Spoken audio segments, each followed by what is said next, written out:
An kanarra dhaggeeffachuu illee hin danda'u. Wallaahi hedduu mataan na tuqame. Hordoftootaa fi daawwattoota kiyya. Assalaamu alaikum warahmatullaahi wabarakaatu. Ashama harka fuudhe. Kabajamtoota fi jaalatamtoota kiyya. Hordoftoonni kiyya bakkuma jirtanitti nagaa fi rahmanni rabbii isinii wajjin haa jiraatu isiniin jecha. Wallaahi dubbiin Fatiyaa tuni ani hedduu mataa na dhukkubsite. Wallaahi isuma rabbiin konatti shaahida hedduu mataa kiyya na dhukkubsite. Maaliif akka ta'e hin beekan.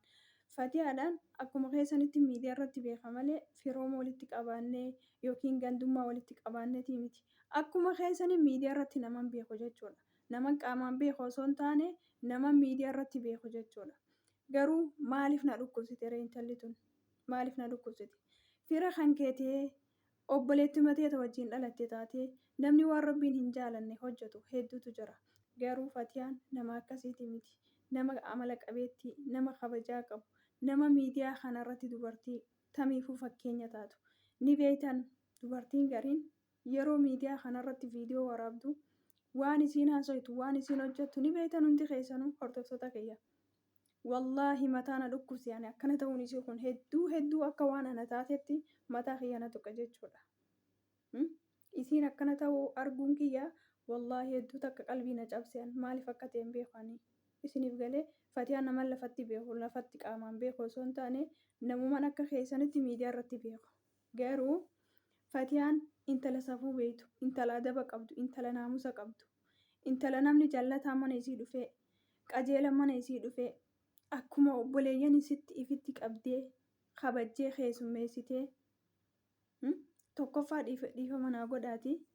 Namni haadha ilmaanii dhiisee, bultii ifii dhiisee dhalaa taanii taan jala olii gad deemu akhirri isaa kana jechuudha.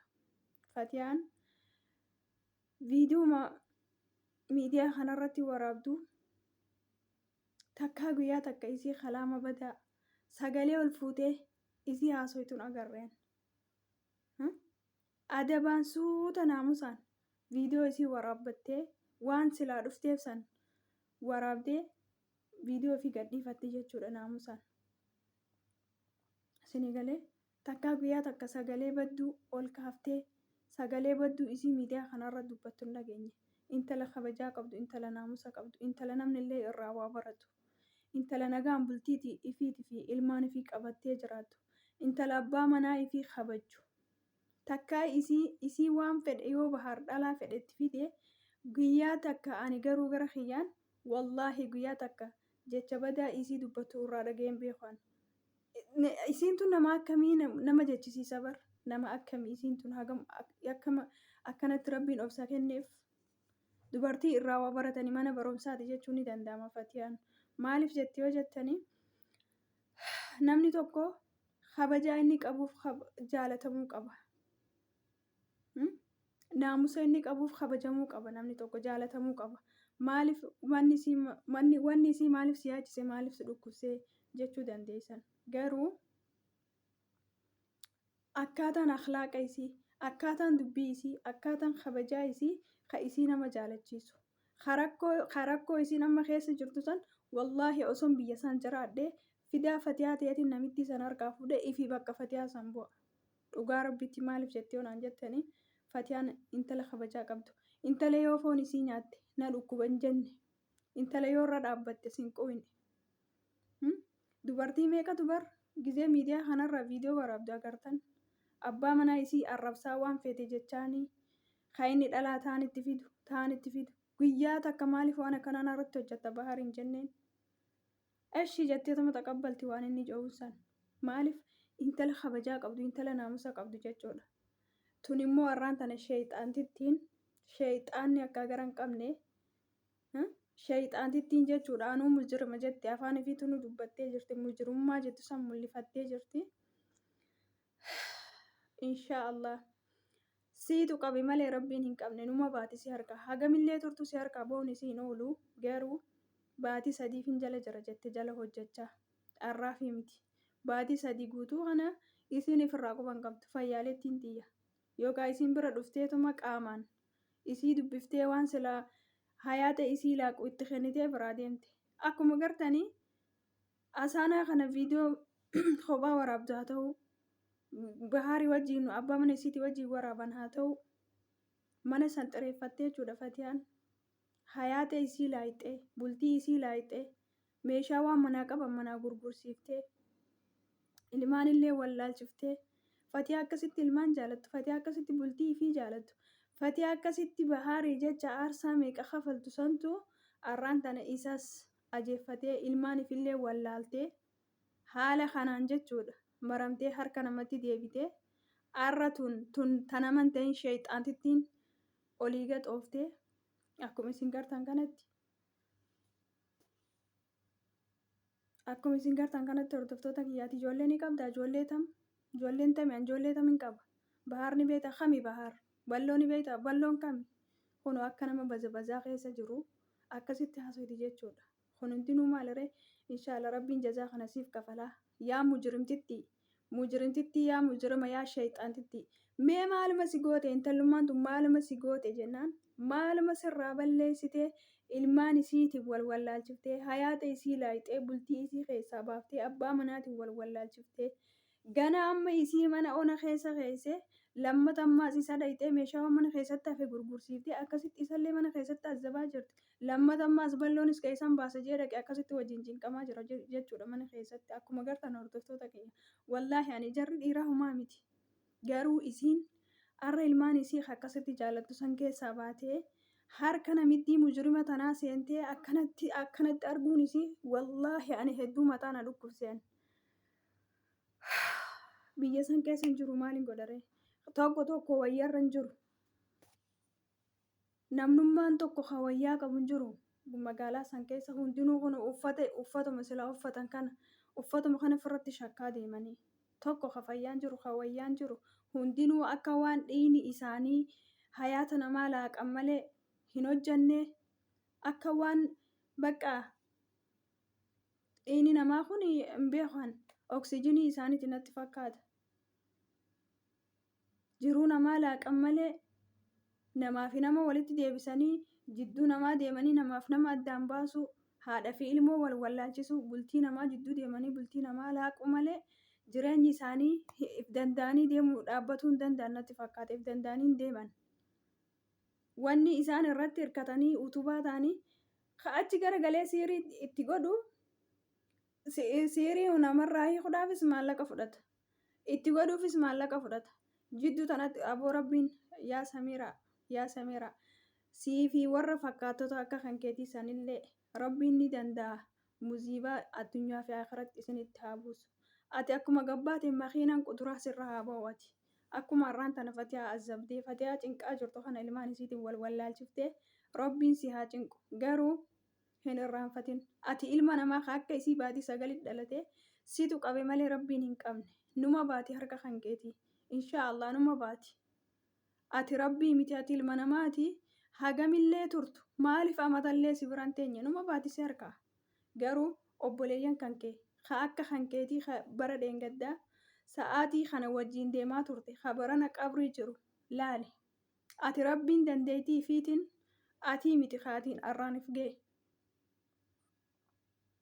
rabbii si uumee dhabamarraa nama si godhe santu arraan si ga'e tokkoffaa ramadaanni dhufe sa'aatiin tun sa'aatii silaa tawbatanii kara rabbii deebi'anii yaa rabbi ramadaana kanaan nageesse jalaan nageesse ittiin nagayna hanqisin ijaanii rabbii fi kadhatan du'aa godhanii ganaa namarratti sharrii yaadanii namatti waan rabbiin jibbu dalaganii hayaata namaa laaqanii achi deemtu kaanii hayaata namaa laaqi achi deemtu kaanii jiruu namaa laaqi yaa obboleetti maaluma sii godha akka kun maaluma sii godha mi'amma isiin tun maal si goote maal sirraa balleessite maal sirraa wanti isii sirraa baddalte maali nagaan yoo wanti sirraa badee jiraate abbaa manaa qabdi abbaa manaa isii seeraan hin gaafattu isiin dubartii maal sirraa balleessite nagaan teessee ilmaan ifii keessa haa guddifattu ilmaan ifii maal sirraa balleessite mee isiin tun wanni isii tana qabdee akkana cinqitee bira teessee viidiyoo irraa waraabdee Fatiyaan ni dhukkubsatti dhibee Fatiyaan dhukkubsatu sun sitti haa dabartu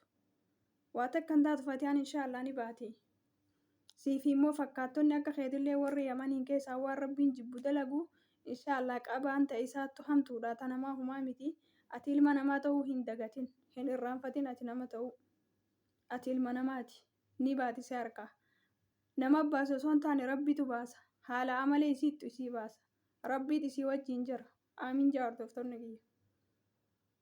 Wallaahi hedduu mataa na dhukkubse an Fatiyaan akkana ta'uun hedduu mataa na dhukkubse wallaahi qaatan viidiyoo kana laalee hordoftoota kiyya.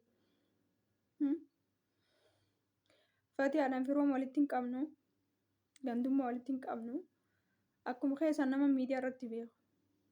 Garuu akkana ta'uun isii hedduu qalbii na cabse wallaahi hedduu qalbii na cabse.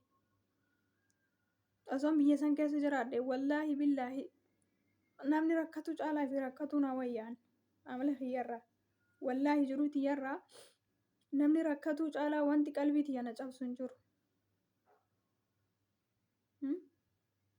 Maal isirraa balleessite mee miskiinni? Maal isirraa baddalte?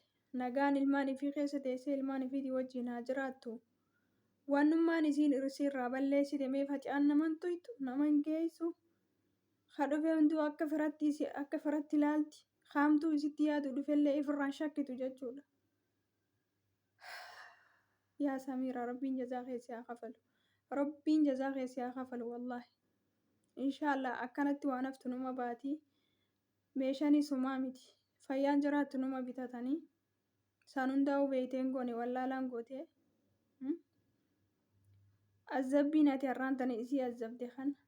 Osoo akhiraan geenye osoo fuuldura rabbiin geenye addunyaa tanarratti sirraa kafaluu ta'a rabbiin. Ati obboleettiin qabdu haadharraan dhalanne ati. Namni nama wajjin dhalate akkamitti dubartii akka ifii akkana godhe sanuu keessattuu haadha ilmaanii. Haadha ilmaanii akkamitti akkana goota. Hordoftootaa fi daawwattoota kiyya. Wallaahi ani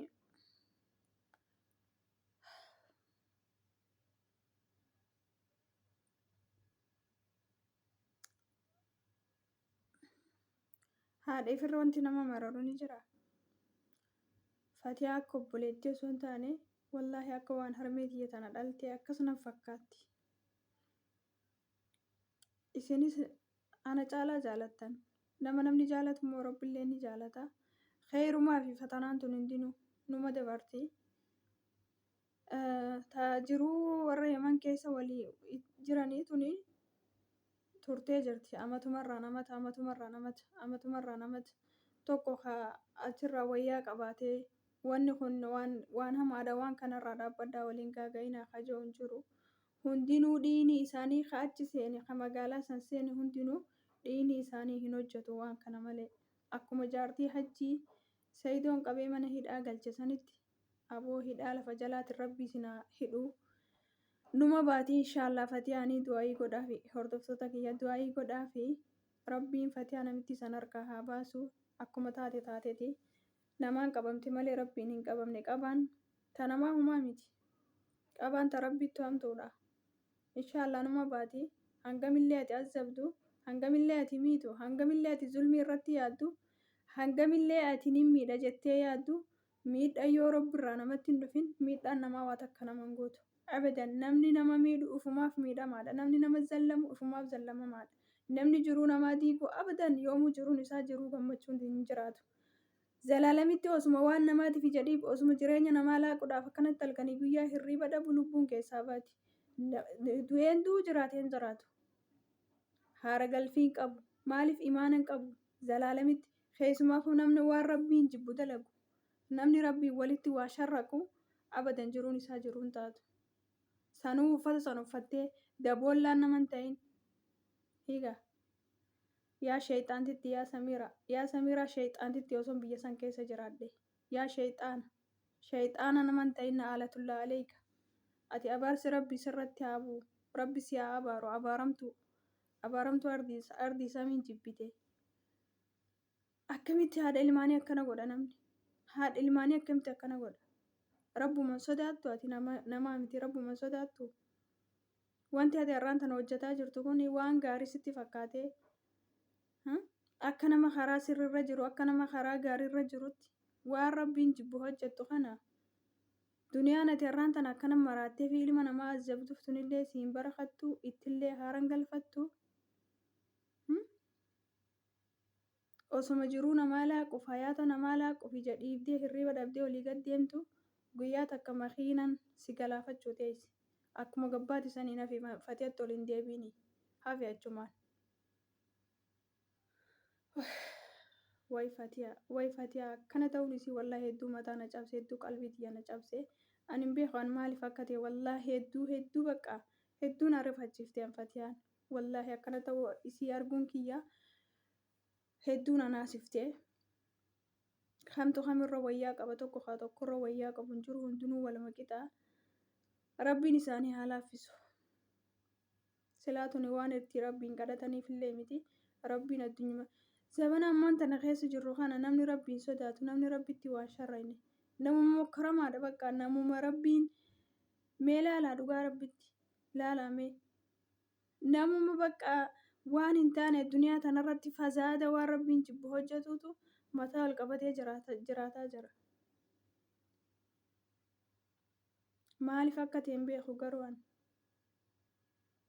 namni sabrii qabu. Namni nagaan bobba'ee galu namni nagaan jiruu fi jiraatu nagaan tasgabbiin jiraataan jiru hayaata isaanii laaqumaaf itti deema kun nama haqa namaaf irraa eegu nama dhugaa dubbatu nama namaaf yaadu nama cinaa dhaabbatu nama mana ifii malee gabbee ollaa ifiitu bitaa mirgaa quba hin qabne namni dhalee hin beekne dhalee tiyyan dhaaninii jedhan an akka nama dhala qabutti Fatiyaan ilmaan isiitiin addaan baatee. Ati ilmaan ni qabdaa jettee gaafatti osoo dhala qabaattee silaa akkana isii tanan gootu ati waan dhaltee hin beekneef waan dhiidee waan dhalti taatee hin beektu maalitti dhala namaatiif hadoottaree osoo dhiidee waan dhalti taate beektee silaa dhala namaatiif hadootta maalitti beekta dhalachuu malee dhaltee hin beektu kanaaf rakkoon osoo dhaltee qabaattee osoo dhala qabaattee. Akkuma dhalateen teessanitti isii tanaaf isii yaadda. Dhala isiitiin addaan baaftee silaarra ilmaan isiitiin wallaalchiftee ilmaan isii ati ilmaan ni qabdaa? Akka nama waan jabaa gaafatutti bahaari ni beektaa? Ebaluun ni beektaa? Fatiyaan dhukkubsatte warri Fatiyaan harkaan jirtu jettu maali jettu? Waan jabaa hojjette. Inshaallah numa baati rabbuma baasa si harkaa'e. Akkasii hordoftootaa fi daawwattoota kiyya wallaahi hedduu qalbiin na cabde ani maal akka ta'e hin beeku. Waa'ee namallee dubbachuun fedhu garuu immoo Fatiyaadhaa kun wallaahi na dhukkubsee namni bakka kabaja isaatiif jaalatamuu qaba namni adaba qabu namni amala qabu Fatiyaan amala qabeettidha. Fatiyaan nama osoo irra dhaabbatanii osoo foon isii nyaatanii nama na dhukkuba jiru natti fakkaattu garuu akka miidiyaa kanarratti ilaalutti. Nama tasgabbii qabu nama obsa qabu nama jarjara hin qabne nama suuta dhaabbatu ni jira miti nama bakka namni illee irraa waa hubatu nama akkasiiti jechuudha Fatiyaan osoo haadha manaa akkanaa qabu gaafa isii manatti dhiisee dhalaa jaloolii gad deemu hayaanni isaanii laaqame. Tokkoffaa dhiirti haadha manaa dhiiftee dhalaa jaloolii gad deemtu akhirri isaa kanuma kunoo. Meeshaalee numaa miti meeshaa ni bitatan rakkoon qabu kan meeshaadha. Meeshaa fayyaan jiraannaan ni bitatanii. Baatii sadiif hin jala jara jette baatii sadiif. Akkasii hordoftootaa fi daawwattoota kiyya du'aayii godhaa fi wallaahi bakka. Wanni godhamu hin jiru ani osoo wallaahi biyya san keessa jiraadheti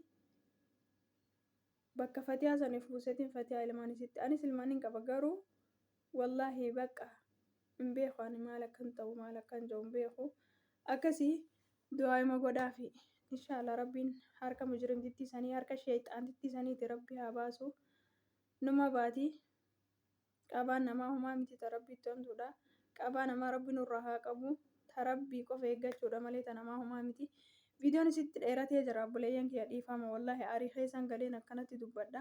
Haga viidiyoo biraatiin walitti deemnutti nagaan naa jiraadha. Isiniin jaa assalaamu alaikum warahmatullahi wabarakaatu jabaadhaa du'aayii godhaa fi viidiyoo kana warri jaalattan laayikii godhaa yaada keessan komeenti jalatti du'aayii bichaa godhaa fi Fatiyaadha du'aayii bichaa du'aayii akkasii nagaa keessan naa jiraadha. Assalaamu alaikum.